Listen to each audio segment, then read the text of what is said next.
Bigo nga po makuha ni Tenshin Nasukawa ang pagiging world champion sa kanyang ikawalong professional boxing match.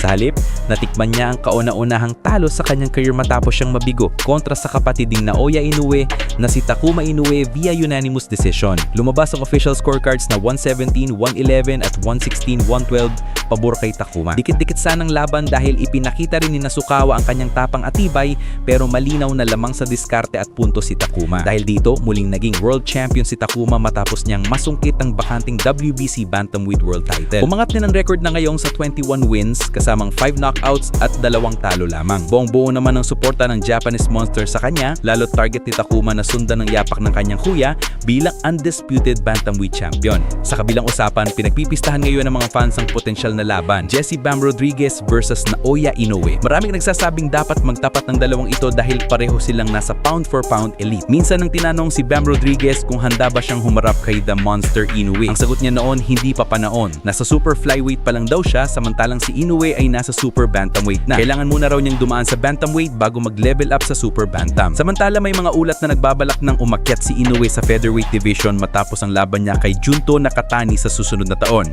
Kaya kahit exciting isipin ng Bam Rodriguez versus Inoue, malayo pa talaga ang agat ng timbang nila kaya hindi pa ito agad maikakasa. Sa iba pang balita, todo na ang paghahanda ni Nonito The Flash Donaire para sa kanyang laban ngayong December 17. Kahit may edad na si Donaire, nakakakuha pa rin siya ng malalaking laban kontra mga kampyon. Patunay na kapag mahusay ang promoter mo, patuloy kang mabibigyan ng big-time opportunities.